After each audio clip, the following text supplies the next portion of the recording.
Elden Ring. It's the talk of the gaming world, rightfully so. It has changed the game, and it's opened up a lot of people's eyes because you can make a game that doesn't hold your hand, that comes from a historically difficult franchise, and it can have mass appeal. As someone that doesn't know a lot about the Dark Souls games, I love this game. I picked it up. It throws you just out there. It doesn't really tell you what to do. It doesn't give you any guidelines, and it's the definition of an open world game that allows for exploration.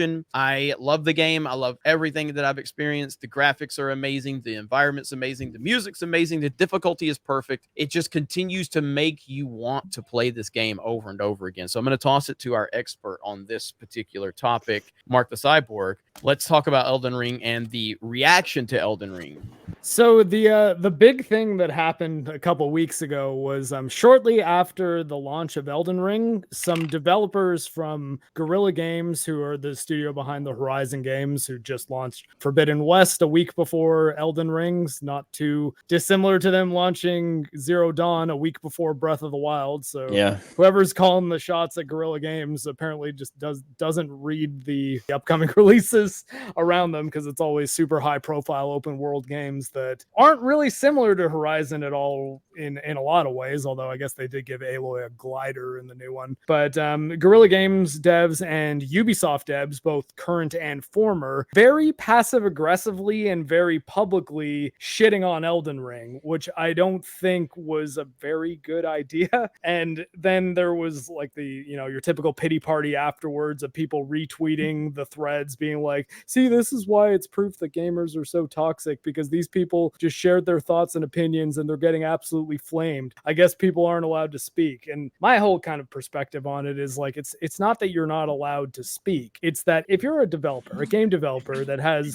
Guerrilla Games or Ubisoft Montreal in your Twitter bio, and you criticize another game developer, especially in kind of a catty, passive aggressive way, like it was something to the effect of, when I looked at Elden Ring's UX, I realized that people actually don't care about quality of life features at all. My life is a lie, or something like that. And then people are like, they obviously also don't care about good quest design or game performance. When it comes to the main things like the UX, the user experience, and the quest design, Elden Ring is not in any way worse than those other games. It's just completely the opposite from a philosophical standpoint. The base premise is a Ubisoft open world, as well as both Horizon open worlds, from what I gather. I played Zero Dawn twice. I haven't played Forbidden West yet. Is a map full of icons that you go to in order to do tasks and quests and tick things off of this map. Elden Ring, and actually also Breath of the Wild, give you a map that has nothing on it. Your map screen, when you open it up, nothing is really marked on. There's things that if you know what you're looking for, you can be like, okay, that's probably a cave, that's probably a mine. But ultimately, you have to go out and find the adventure yourself.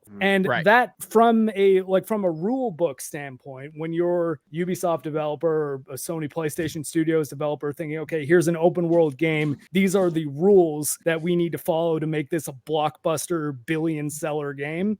Elden Ring basically is just like, nah, fuck that. We're not doing any of that. We're going to do basically the opposite of all of those things. And people at these other devs are just like, well, they're doing everything wrong. And people like it. I guess they just have a bias on FromSoft. It's like, no, people like not being babied. They like not having their hands held. They like being in a situation where it's like, this is a harsh world. Go conquer it. There's plenty of options. There's plenty of people that'll help. There's plenty of communities that you can go talk to and get new strategies, find new builds. I posted a video on this channel how to get a broken weapon like within 90 minutes of playing, and I walked everybody through it. So it's not like there's not ways you can make this game more approachable or find help. And ultimately, if you want the game to play like a Ubisoft game, go find a guide, go step by step through it, and be like, okay, now I'm doing this quest. I guess I need to go here, then I need to go here, then I need to go here. And that's the beauty of it. It gives you all of these options. I mean, like, you don't have to fight anything you don't want to. It makes you want to fight. Well, this is the first game that's like that. When it comes to the developers specifically speaking out about that,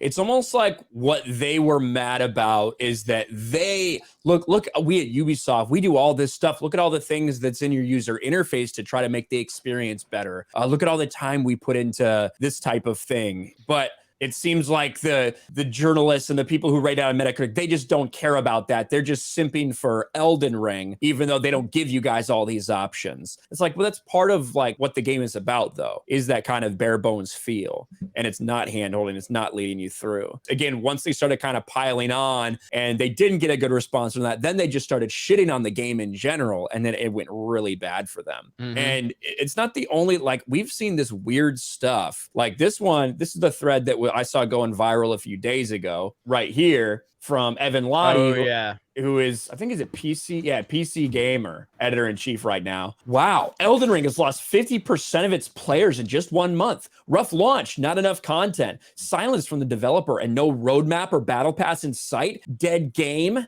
And what he's trying to do is take the piss out of people who do look at Steam charts for things, say, like Halo. When the Halo developers were the ones that got on this. I'm not on Twitter, but even I saw the Halo developers jump on this.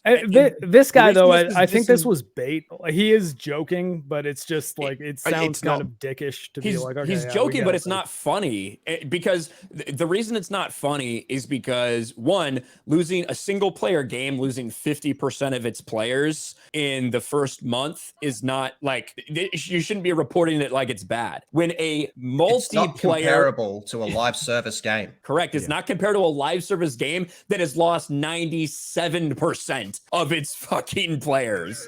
You know what I mean? You can't compare those things. So I get what he's trying to do, but it's not funny at all in any way, because he's completely missing the mark. He's saying, do you know that Dead Game Battlefield 2042 was one of the 12 highest earning games of 2021 on Steam? Like, that matters. Look, so I guess so was Destiny 2, which has been out for forever and is a live service game that didn't even launch, yet it's still, according to you, making almost as much money. And it's such a short-sighted opinion as well, because that Battlefield game, even if it made a lot of money now, if they released one tomorrow, it would flop on its ass, because you've completely destroyed your entire reputation of your studio, or your developers, and the title itself. Things like that aren't simple, and I don't think it was bait, but I don't think it was meant to be a joke. That was a snarky insult at people of that you do this and you insult these and you don't even understand your opinion, and I'm so much better than you, is the way I take stuff like that. They're mad at videos like Disperuse. They're mad at videos like here on Gaming with Geeks. That's what they're mad about, is people reporting based on sales and what gamers are feeling.